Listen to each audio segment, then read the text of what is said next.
აბა ახლა ვნახოთ რა ხდება. მე მგონი უკეთ იქნება.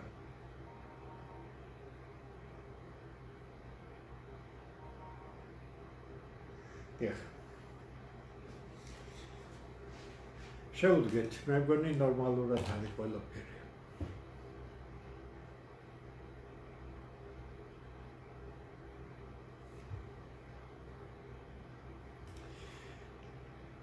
პირველი რაც მე მინდა დავიწყო, ეს არის ის მდგომარეობა, რომელიც შექმნილია ჩვენს რეგიონში, ჩვენ მივეკუთვნებით იმ რეგიონს, სადაც საომარი მოქმედებები მიმდინარეობს და ამერიკის შეერთებული შტატების პრეზიდენტის მუქარა იმის შესახებ, რომ დღეს დაწერა მან თავის სოციალურ ქსელში, დღეს ირანს ხამით, როგორც ჩანს, ის გაანადგურებს მთლიანად ცივილიზაციას და რომლის აღდგენაც შემდეგ ვერ მოხდება. როგორც მე ამერიკულ გამოცემებს გადავხედე, სერიოზულ გამოცემებს, ამერიკული კონსერვატივი რა და კიდე სხვები არის. ფაქტობრივად ისინი საუბრობენ იმაზე, რომ შეიძლება ტრამპმა გამოიყენოს ბირთვული იერარქია, რას შეიძლება მიეწეროს ეს ყველაფერი. ცხადია იმას, რომ შეერთებული შტატების გეგმა ირანში არ წავიდა ისე, როგორც ომის გამჩაღებლები პრეზიდენტის ირგვლივ მას მოუწოდებდნენ, მან აბსოლუტურად იგნორირება გაუკეთა თავის სპეციალურ სამსახურებს, სამხედროებს და საკმაოდ მძიმე მდგომარეობაში აღმოჩნდა, რაც სრულიად მოსალოდნელი იყო, იმიტომ რომ ირანი საკმარისად ძლიერი ქვეყანა არის. ერთ-ერთი საკვანძო რეგიონალური ქვეყანა. შემთხვევით არის ფიქრობთ, რომ საუბარია რიგით ქვეყანაზე, არა ის ევრაზიის კონტინენტზე ერთ-ერთი საკვანძო პრობლემური ქვეყანაა დასავლეთისთვის, რადგან მთლიანად ეწინააღმდეგება მის გეოპოლიტიკური ინტერესებს და აკონტროლებს უზარმაზარ სიმდიდრეს და მიუხედავად ამისა მასთან გართულებული ურთიერთობების მიუხედავად თქვენ წარმოიდგინეთ 1979 წლის მერე 47 წლის განმავლობაში ირანი არის ძალიან სერიოზული სანქციების ქვეშ და მიუხედავად ამისა ის მაინც გადაიქცა მსოფლიოს ერთ-ერთ უმნიშვნელოვანეს ტექნოლოგიურ სახელმწიფოდ. მისი მიღწევები მეცნიერებაში და ტექნიკაში უკვე აშკარად გამოჩნდა და ეს მოულოდნელი აღმოჩნდა რატომღაც დასავლური ქვეყნებისათვის, მაგრამ არის მეორე დიდი პრობლემა. ჩვენ შეგვიძლია მხოლოდ ვივარაუდოთ თუ რა საბოლოო მიზანი შეიძლება ქონდეს შეერთებულ შტატებს. ამერიკული სერიოზული გამოცემები ვერ თანხმდებიან და ვერ ალაგებენ იმას, თუ რა მიზნები აქვს ტრამპის ადმინისტრაციას ირანთან მიმართებაში. პირველი, ირანი არანაირ საფრთხეს არ წარმოადგენს შეერთებული შტატებისათვის, საკუთრივ შეერთებული შტატების სახელმწიფოსათვის, იქ სადაც შეერთებული შტატები მდებარეობს, ირანის გავლენა ან სახელმწიფოსთვის საფრთხის შექმნა ფაქტობრივად გამორიცხულია. მაშინ რაშია საქმე? როგორ შეიძლება საუბარი იმაზე, რომ 5000 წელი მოაღწიოს ცივილიზაციამ, ერთ-ერთმა დიდმა ცივილიზაციამ ხას უსვამ. მე არ მაინტერესებს არასდროს ვის რა მოწონს, ვის რა პრეტენზიები აქვს, ჩვენ სიტუაციას ავხსენებთ ახლა, იმიტომ რომ თუ ჩვენ სიტუაცია კარგად არ გვესმის, მაშინ ჩვენ ყოველთვის ვიქნებით იმ უბედურებაში ჩამრჩოლი, რა უბედურებაში საქართველოს ამ 33 წლის განმავლობაში და შეიძლება ცოტა უფრო მეტი ათწლეულები ჩაერჩო და ვერაფრით ვერ მოვიდა აზრზე თუ რაც ნიშნავს საკუთარი სახელმწიფო, რაც ნიშნავს მაშინ შიდა პოლიტიკის გატარება, რომელიც განვითარებაზე იქნება ორიენტირებული, რაც ნიშნავს სამეზობლო პოლიტიკა, რომელიც ჩვენ საშუალებას მოგცემს დაალაგო პრაგმატული საღი გონიერი ურთიერთობები მეზობლებთან, მოგწონს მეზობლები, არ მოგწონს მეზობლები, ამას არანაირი მნიშვნელობა არ აქვს. შენ ხარ სამხრეთ კავკასიაში, ესე იგი შენ უნდა იცხოვრო ამ რეგიონში და შენ თუ სახელმწიფო გინდა, შენ უნდა მოძებნო ერთადერთი სწორი პოლიტიკა მეზობელი ახლო თუ შორეული მეზობლების მიმართ. ყველანაირი ორიენტაცია არის გონება სისუსტის ნიშანი, ყველანაირი უარის თქმა საკუთარ დამოუკიდებელ სახელმწიფოზე და სადმე მისი შეტენა ნებისმიერი მიმართულებით არის სრულიად გაუმართლებელი და დამღუპელი და საუბარი იმ სიძულვილის ტონით, გარკვეული მიმართულებებით, განსაკუთრებით მეზობლების მიმართ არის აბსოლუტურად არასაღი საქციელი და ძალზე საშიში სახელმწიფოსთვის. ჩვენ ჩართული ვართ ამ ომში. მოდით გამოუწყდეთ თავს, რომ საქართველოს ხელისუფლება ჩაერთო ირანის წინააღმდეგ ომში. როგორ რომ მეთქვით, როგორ და ნატოს წევრმა ყველა ქვეყანამ უარი უთხრა შეერთებულ შტატებს გამოეყენებინათ მისი სივრცე ირანის წინააღმდეგ. არაფრით არ მიეხმარნენ შეერთებულ შტატებს. თურქეთი, ერთ-ერთი უდიდესი, ფაქტურად ნომერ მეორე არმიის მქონე ნატოს ფარგლებში, და უხეში ფორმით უთხრა უარი შეერთებულ შტატებს, თითქმის ყველა სახელმწიფო თქვა უარი და ერთადერთი საქართველო აღმოჩნდა, რომელმაც რამდენჯერმე უფლება მისცა სამხედრო დანიშნულების მქონე თვითმფრინავს დამჯდარიყო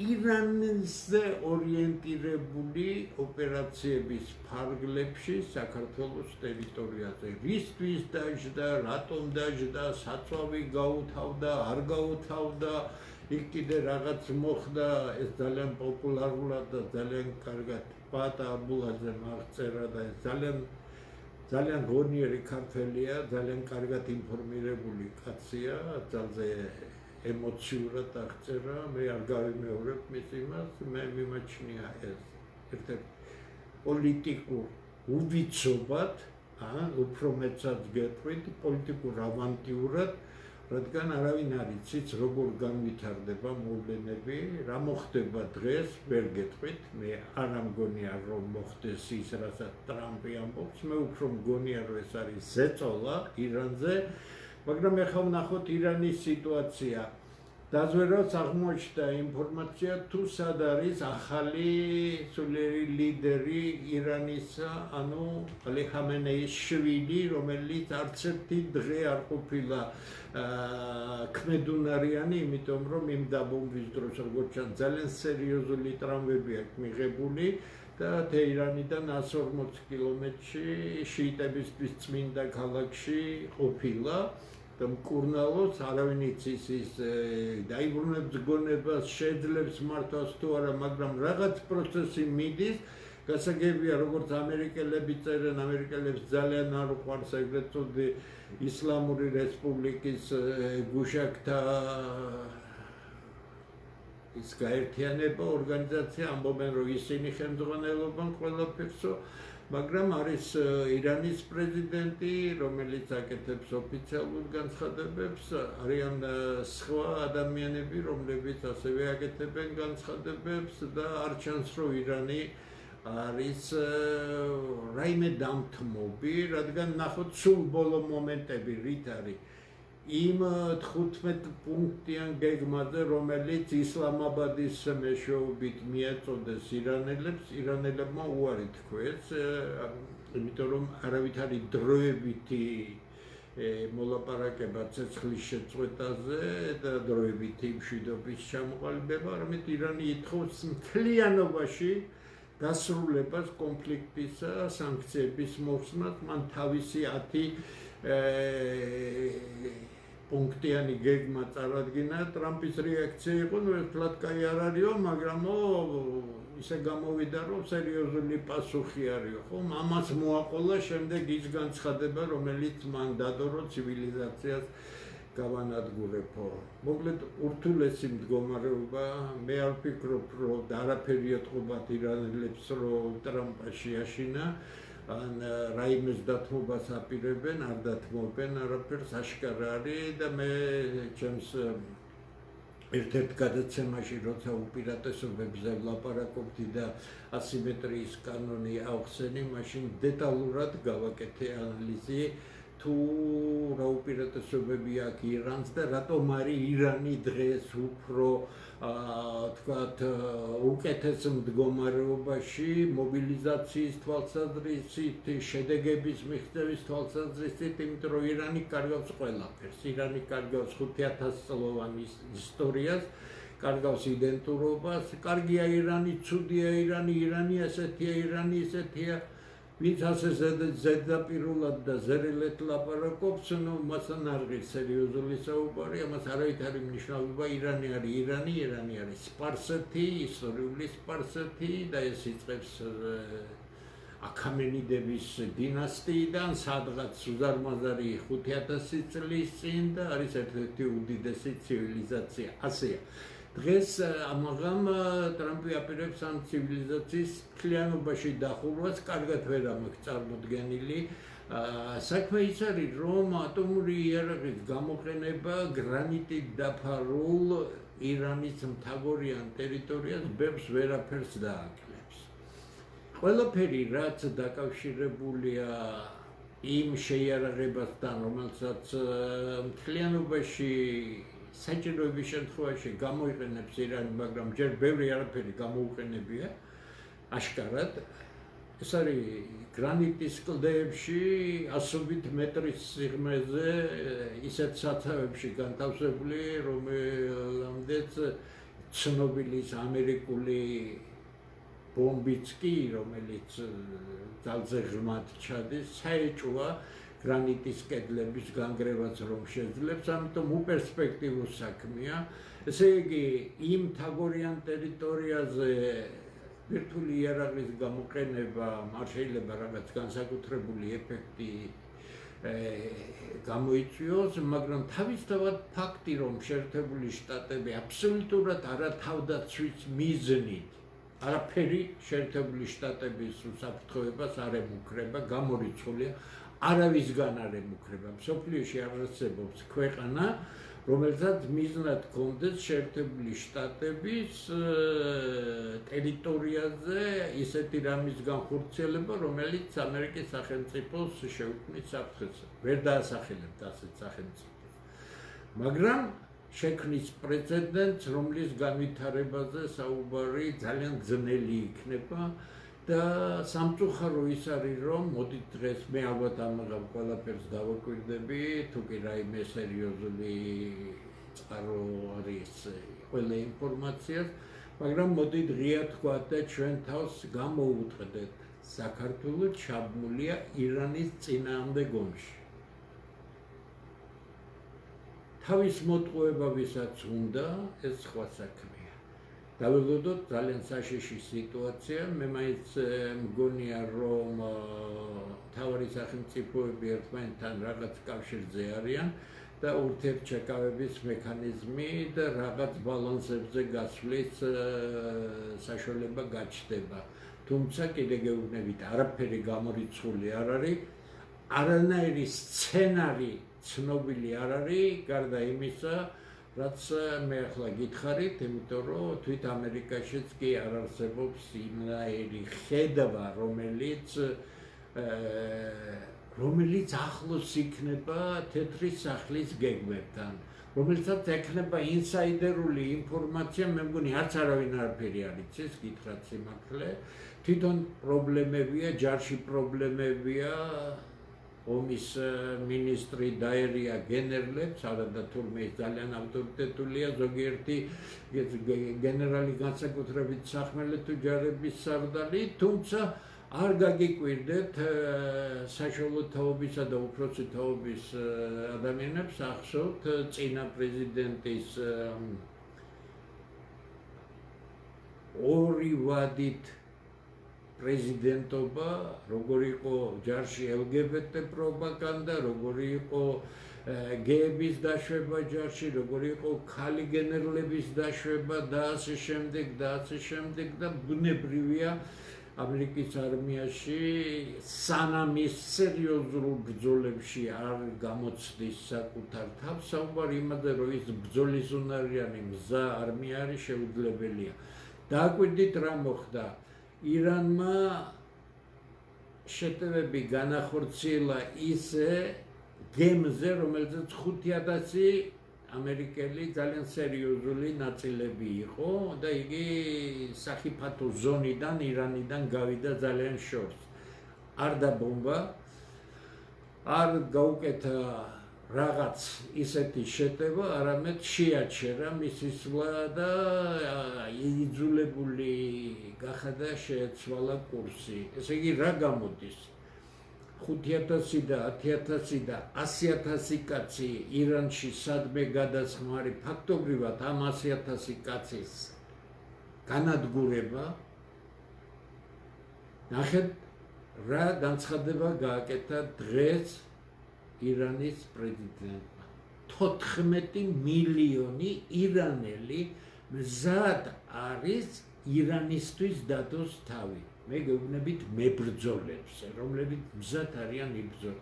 თქვენ ახლა როგორ წარმოგიდგენიათ 14 მილიონი ადამიანის განადგურებას რამდენი ჯარი დაჭირდება, მით უმეტეს იდეით შეპყრობილი და საკუთარი ქვეყნის დამცველი და ჯარი, რომელიც ჩასულია იმისთვის, ჯარისკაცებს კარგად არ ესმის, რისთვის უნდა იბრძოლონ ირანში, იმისთვის, რომ დიდი ისრაელი შეიქმნეს, ამას უნდა შეეწიროს 100,000-ობით ამერიკელი ჯარისკაცი.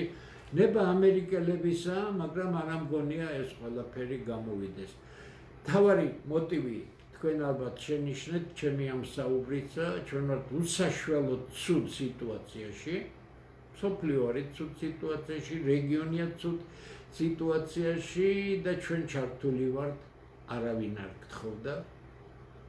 თხოვნა ყოველთვის შეიძლება იყოს სისულელე გააკეთო. ჩვენი 700-წლოვანი ისტორია მაგ თხოვნებზე აგებული სისულელეა, თვითმკვლელობაა, რომელმაც ლამის გაგვანადგურა, ორჯერ იყო და შემთხვევით გადავრჩით განადგურებული ქვეყანა.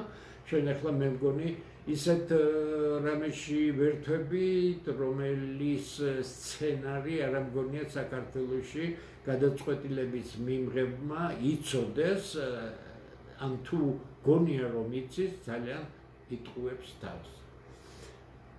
ასე რომ თავარი საქართველო ჩაბმულია ირანის წინააღმდეგ ომში. რას მიიღებს საქართველო?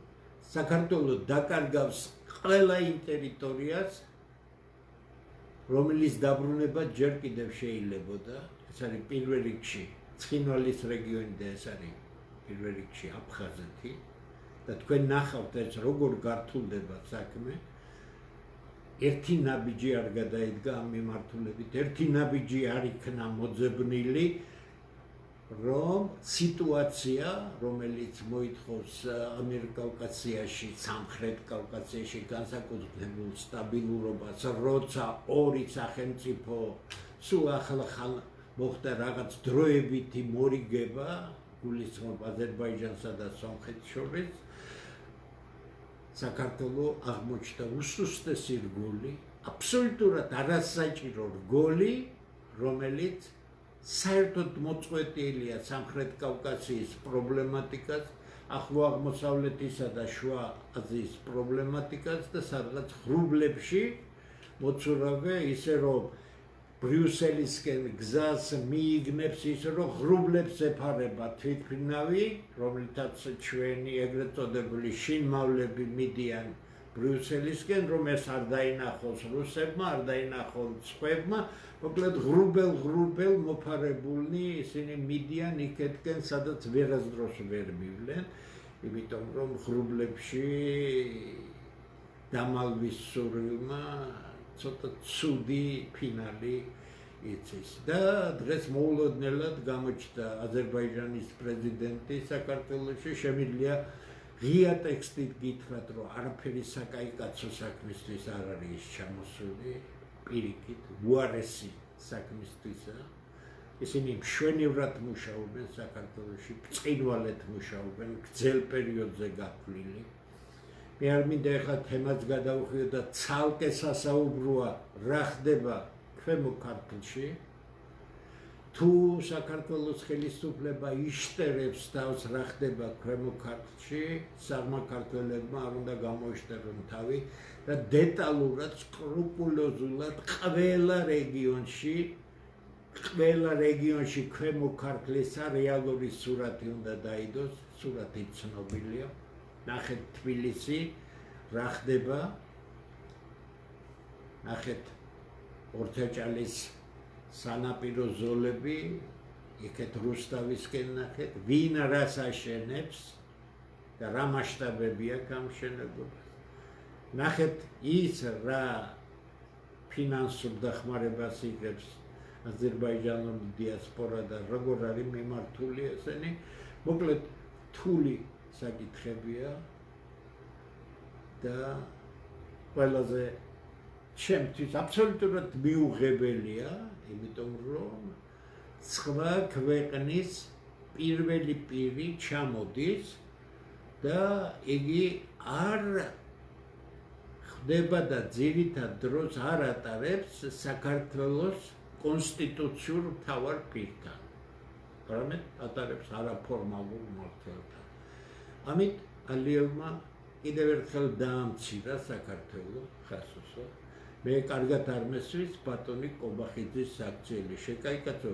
შენს კაბინეტში მაინც დაჯექი ოფიციალურად მიიღებდი ალიევ დანარჩენი წასულიყო ალიევი და ბიძინა ივანიშვილთან მის სასახლეში იქნებოდა თუ სხვაგან ევგო და შენ მის უკან არ გევლო იმიტომ რომ აზრი არ აქვს ამას ამიტომ ვამბობ მე ეს პოლიტიკური სიშტერის განსახიერება არ შეიძლება ასეთ შეცდომებს უშვედოთ იმიტომ რომ ეს ქვეყანას ვნებს ქვეყნის ავტორიტეტს ვნებს ეს არ არის სახელმწიფო საქართველოს დღეს არ არის სახელმწიფო საქართველოს დღეს არის კვაზი სახელმწიფო რომელიც არაფორმალური მმართველობის ქვეშ აკეთებს იმას რომელიც არავინ არ იცის არც ხელისუფლებამ ეგრეთ წოდებულმა ოფიციალურად ვინც არის კონსტიტუციურ თანამდებობაზე აზე არ არის რას აკეთებს ბიძინა ივანიშვილი ანუ რეალური მმართველი საქართველოსა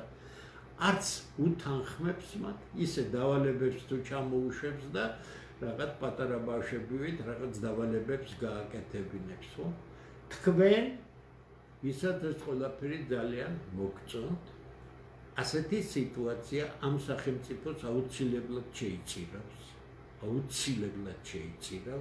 და ჩვენ დავჩებით არანორმალურად ტრაგიკულ მდგომარეობაში როცა ვიქნებით ამ ქვეყნის დაკარგვის წინაშე ჩვენ ამ ქვეყანას მაინც დავკარგავთ მხოლოდ იმის გამო რომ დემოგრაფიულად ნადგურდება საქართველო და ქართველი ხალხის საკმაო ნაწილი სულ ცალ ფეხზე კიდია ნადგურდება თუ არა ქართველი დემოგრაფიულად ქართველი ნადგურდება ამას ლაპარაკობს ყველა სპეციალისტი ამას ლაპარაკობს ქართულთა დიდი გაერთიანების ყველა გადაცემაში ფაქტობრივად ჩვენი ლიდერები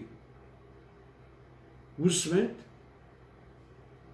მოგეწონებათ თუ არ მოგეწონებათ რაღაცას დააკომიტეთ და მე რა ხვალ ჩვეულებრივ გაატარებთ ამას ყველაფერს არა ეს გადაცემები იმიტომ კეთდება რომ ეს ასეც მოხდება რომ საქართველოს მობილიზაცია გამოიწვიოს და ეს პროცესი მიდის მართალია ჯერ სამწუხაროდ არ არის დასრულებული მაგრამ აუცილებლად მიდის აი ასეთი ვითარება ქვეყნის შიგნით სრული კრახი და თავრობამ აღიარა რომ მოსახლეობის რაოდენობა გაზარდა იმიგრანტების ხარჯზე მათ მოქალაქეობა მისცა 240,000-ით მეტი მოქალაქე ყავს დაფიქსირებული, ფაქტიურად აღიარეთ მიწების გაყიდვად, მათ შორის ხალხის საზოგადოების ინტერესიაო, ასე მოვისმინე მე და დიახ, მართლაცო დუშეთში 1000-ობით ჰექტარს ფლობს სწორედ ის ეგვიპტური ოჯახი, წარმომადგენლები, რომლის შესახებად პირველად სწორედ მამა ანდრიამ, ანუ ლაზარე ჯორბენაძემ გააკეთა განცხადებები, ის იურისტი იყო, ეხლა მე ლაზარეზე მინდა ვისაუბრო, მე ვისაუბრებ მართლა მხოლოდ როგორც ადამიანზე, რომელსაც მე ვიცნობდი. მე ერთადერთი რაც შემიძლია თქვა, მოუწოდო საქართველოს ხელისუფლებას, რომ ამ საქმის გამოძიება ამ ხელისუფლების ინტერესებშია და უნდა დაიდოს ზუსტი ისეთი, რომ ეჭვის შეტანა არ შეიძლებოდეს, ინფორმაცია თუ რა მოხდა, მე ვერაფერს ვერ შევეხები ამ ამბავთან დაკავშირებით, მე მხოლოდ ვიტყვი ლაზარე ჯორბენაძეზე, რომელსაც ძალიან კარგად ვიცნობდი. ჩვენი ნაცნობობა ამ 1 წლის წინ შედგა, როცა მან სპეციალურად დამირეკა და შეხვედრა მთხოვა და მითხრა, რომ ის უსმენს ყველაფერს, მას თვის ეს ყველაფერი ძალიან ახლობელია და მან მომიყვა თავის შესახებ, რომ ასაკეთებდა ის და მე მივხვდი, რომ ჩემს წინ ძალიან კვალიფიციური ადამიანი იჯდა, იმიტომ რომ ეს იყო თავის ქვეყანაზე შეყვარებული კაცი და ის მთავარი რისთვისაც ის მოვიდა ჩემთან და შემდეგ არაერთხელ მოსულა, უბრალოდ ბოლო 6 თვე დაიკარგა, არ გამოჩენილა, არც დაურეკავს, მეც ვერ მივეცი თავისუფლება, მეთქვი რამე საკუთარი საქმეები აქვს, ბოლო 6 თვე, თორემ მანამდე ხშირად მომდიოდა. მას ყველაფერი აინტერესებდა ქართველთა დიდი გაერთიანების მიზნების შესახებ და ბევრი კითხვა დამისვა, მე მას დეტალურად აუხსენი ყველაფერი და ბოლოს ალბათ 4-ვე ინიციატორი რუსთაველზე 18 ნომერში ჩვენს ოფისში ვიყავით, როცა იქ მოვიდა. მას მიზანი ჰქონდა ის, რომ მეკითხევაც მივიღებ და გადაცემას წავიყვან თქვენი სტუდიიდან, თუ შეიძლება, რა თქმა უნდა, ჩვენ დავეთანხმეთ და მან 4-ვეს ერთდროულად კითხა. თუმცა ეს მე მანამდე მითხრა და მე რა თქმა უნდა, როგორც დავით ჭაბუკაშვილს, ისე გიჩიას, ისევე ზაქარია როჭიკაშვილს ვუთხარი, რომ მამა ლაზარემ მამა ანდრიამ, ასე უფრო სწორია, ლაზარე ჯორბენაძემ დამისვა ასეთი შეკითხვა. მე მინდა თქვენ ერთად დაგისვათ კითხვა. მე ქართული საქმისთვის თავი მაქვს გადადებული. მე ვიცი, რომ რასაც ვაკეთებ, ჩემი განაჩენის აღსრულებას ვაწერ ხელს. მე მაინტერესებს არ მომცემენ ჩემი მეგობრები რაიმე არასწორი ან ზედმეტი სიტყვის თქვა, მე მაინტერესებს წამსვლელი ხარ თუ არა თქვენ, ანუ თავი შეგიძლიათ თუ არა გადადოთ ქართული საქმისთვის. მე ეს მჭირდება იმისთვის, რომ მივიღო გადაწყვეტილება, ვიყო თქვენს გვერდით თუ არ ვიყო თქვენს გვერდით. რა თქმა უნდა, ჩვენ ახალი არაფერი არ გქონდა მოსაფიქრებელი და შესატანხმებელი, ჩვენ მას უთხარით, რომ ჩვენც იგივე მდგომარეობაში ვართ, იმიტომ რომ ჩვენ პიროვნულად არაფერი არ გვჭირდება, ჩვენ სწორედ საქართველოს დღევანდელმა მდგომარეობამ გვაიძულა, გადაგვედგა ეს ნაბიჯი და იმედი გვაქვს, რომ ეს არის ის გზა, რომელთაც ჩვენ აუცილებლად შევკრიბავთ ქართველებს, აუცილებლად შევკრიბავთ ქართველებს, ნუ გონია თქვენ, რომ მიტინგებს გავმართავთ და მიტინგებით არა, მიდის კამერალური პროცესი, მიდის მუშაობა, მიდის ქსელი საკრება მთელ ქვეყანაში.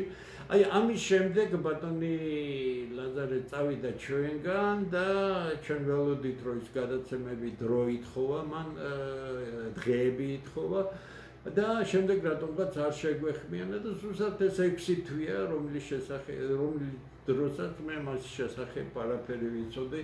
შემდეგ ეს ტრაგიკული ამბავი გავიგე. უსაშველოდ კვალიფიციური ადამიანი.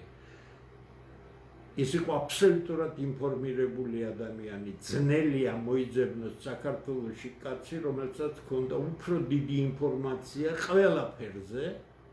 ეს როგორც მან მიმანიშნა, ეს მისი წარსული საქმიანობასთან არის დაკავშირებული. დიტო ჩუბინიძემ თავის გადაცემაში ძალიან ღირსეულ ჩვენს მეგობართან და თანამებრძოლთან ერთად ერმილე ნევსაძესთან რაც ისაუბრა გარდა 3-4 მომენტისა, რომელიც მას ჩემთვის არ უთქვამს, თორემ მე შემიძლია დაგიდასტუროთ, რომ ზუსტად ის რაც ბატონმა დიტო ჩუბინიძემ ისაუბრა, მე შემიძლია დაუდასტურო, რომ ზუსტად ის ყველაფერი ნათქვამი აქვს. ამიტომ ვიღაც იქ ძალიან არასერიოზული ადამიანის გვარი ახსენეს, რომ ქუჩის ჭორებს დაანებეთ თავიო დიტო ჩუბინიძეს უთხრა, არავითარი ქუჩის ჭორები არ არის. ჩვენ გვესაუბრებოდა ადამიანი, მე პირადად დიტო ჩუბინიძეს რაღაც ახლო ურთიერთობით არ ვიცნობ, სალმით და ისე ერთმანეთს ვიცნობ, მაგრამ პირადი ურთიერთობები არ აგვაქვს.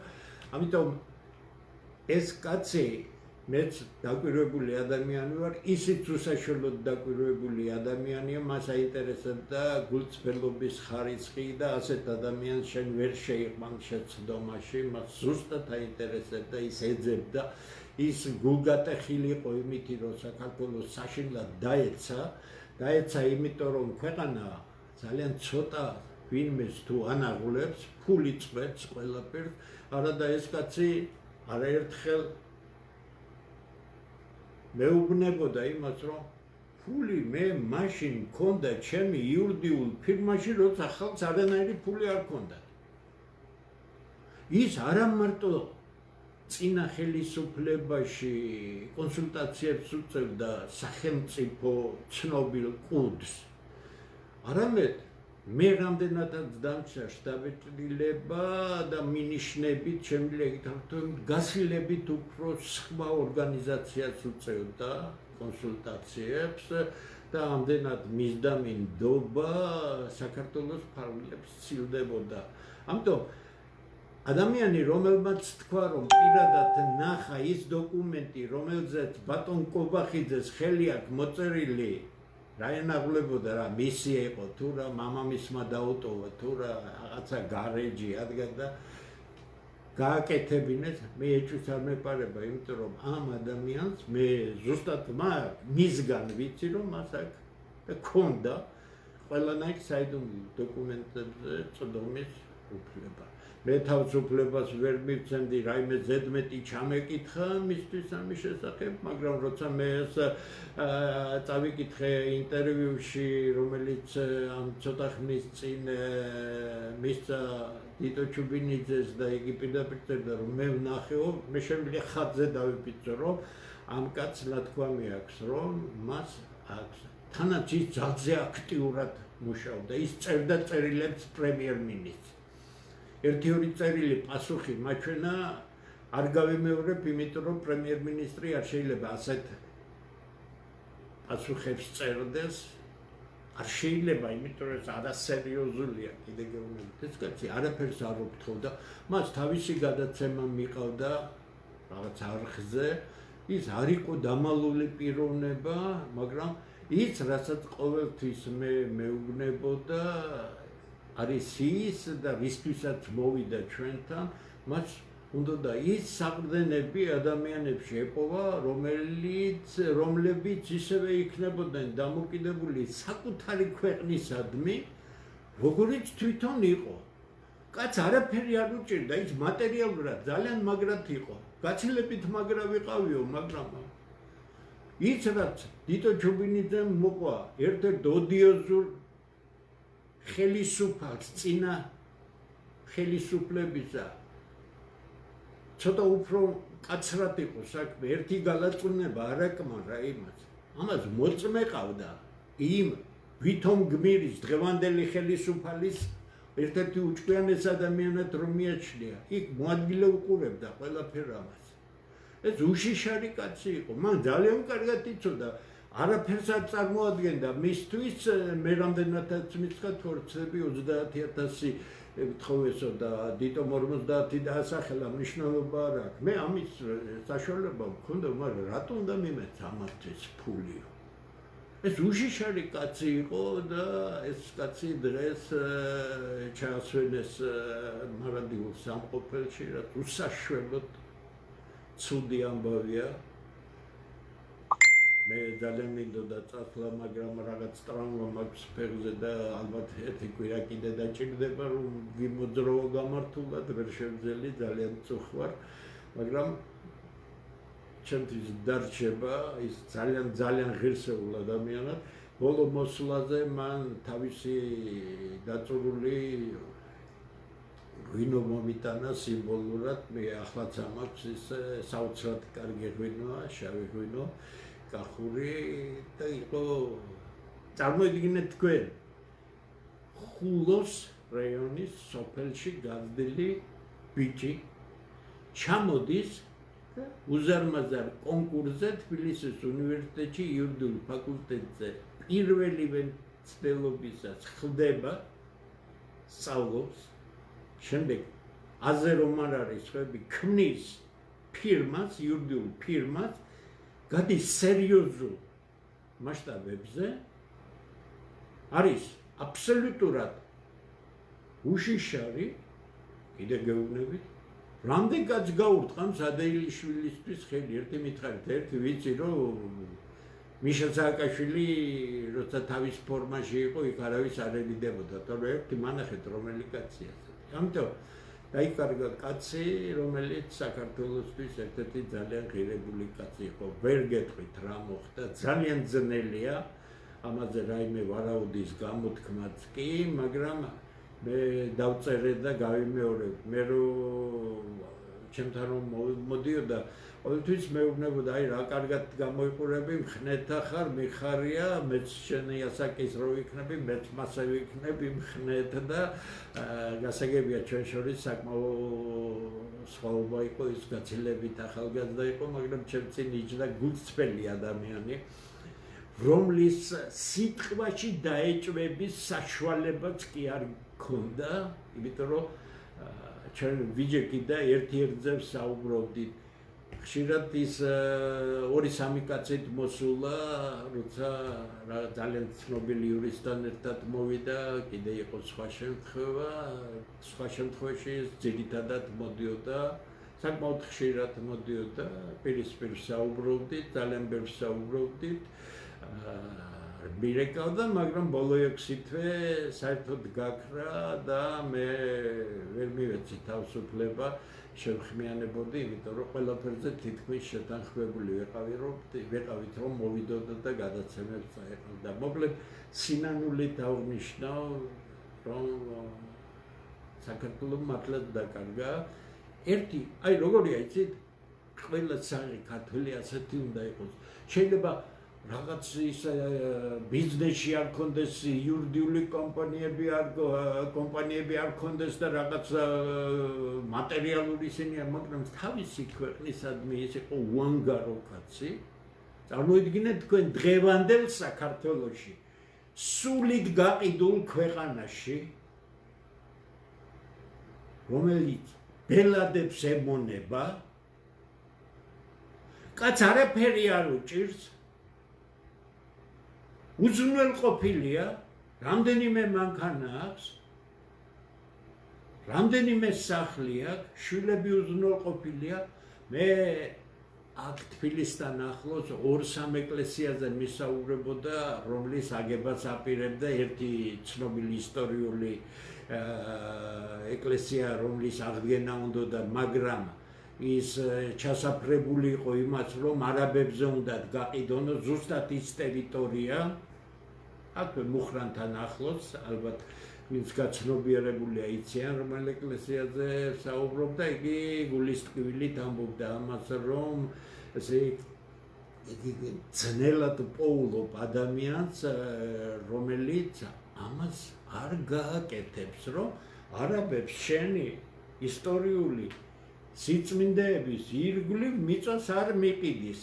ასეთი კაცი იყო ლაზარე ჯორბენაძე, ღმერთმა განსაჯოსის და ღმერთმა ნათელში ამყოფოს მისი სული, ძალიან ძნელად მჯერა, ეს იმდენად ინფორმირებული ადამიანი იყო, მე შეიძლება ვიფიქრო და ის გძნობდა იმ საფრთხეს, რომელიც მას ელოდა, რა თქმა უნდა, მას ყველაფერი ჩემთვის არ უთქვამს და რაც მითხრა ჩემთვის არა ვარ მეც გამოუცდელი ადამიანი და არ ვესმის, რომ ნახევარი სიტყვის მერე გავიგო, არ შემეძლოს რომ გავიგო ნახევარი სიტყვის მერე რა მოდის, ეს იყო ერთ-ერთი უნიკალური ადამიანი, ეს იყო აბსოლუტურად გამჭრიახი გონების ადამიანი, რომელიც საუბედუროდ ასეთნაირად ძალიან ახალგაზრდა წავიდა ამ ქვეყნიდან და მე გულის ტკივილით აღნიშნავ, მე ვალდებული ვიყავი მეთქვა ეს, იმიტომ რომ მე მქონდა რამდენიმე თვიანი ურთიერთობა მასთან და ყველა შეხვედრა ყოველთვის იყო განსაკუთრებულად მნიშვნელოვანი, განსაკუთრებულად საინტერესო ჩემთვის და მე მიხარობდა რომ ისიც ნელ-ნელა ჯერ ძალიან ბევრ კითხვას ვნდა, მე კითხვები თითქმის გამოელია, როცა დარწმუნდა იმაში, ისი დარწმუნებაც უნდა, ბოლო მოსვლაზე ამასაც ვიტყვი, მითხრა რომ საშიში მდგომარეობაში ხარო. ოიციო სისტემა რასაც გააკეთებს, ხო? თუ გაუჭირდა თუ დისკრედიტაციას გაგეკეთებენო. ხო და ეს საფრთხე არისო. მე გამეცინა და უთხარი ღმერთის წინაშე მართალი ვარ, ქვეყნის წინაშე მართალი ვარ, ადამიანის წინაშე მართალი ვარ. ახლა რაიმეს თუ დამაბრალებენ, ვერ გამიკეთებენ დისკრედიტაციას და თვითონაც დამიქნია თავი, ვერ გაგიკეთებენო. მაგრამ ესე კაცის მოკლა არ ნიშნავს მის დამარცხებას.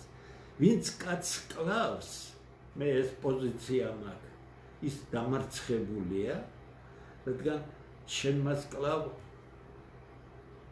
საქმისთვის. ეს ხო არ არის დავა ფულზე, არიქა შავი ფული გავიყო და მეც მომეცი და არიქა წილში ჩამსვი და თავში ქვა გიხლიათ მაგ შავი ფულით. ეს არ არის თანამდებობისთვის ბრძოლა. ამიტომ ლაზარე ჯორბენაძე გძნობდა ყველაფერს საფრთხეს, ჩვენც ვგძნობთ ყველა ამ საფრთხეს, ჩვენ მალე კოლექტიურ განცხადებას გავაკეთებთ ამასთან დაკავშირებით და სინანულით ერთი მხრივ ძალზე დიდი სინანულით გამოთქვამ იმას, რომ წავიდა კაცი, რომელსაც ეს ქვეყანა საოცრად უყვარდა და საკუთარ სიცოცხლესაც კი არ ერიდებოდა, არავის არ ერიდებოდა. მე დარწმუნებული ვარ, რომ იგი ერთი ნაბიჯით უკან დამხევი არ იყო არაფრის.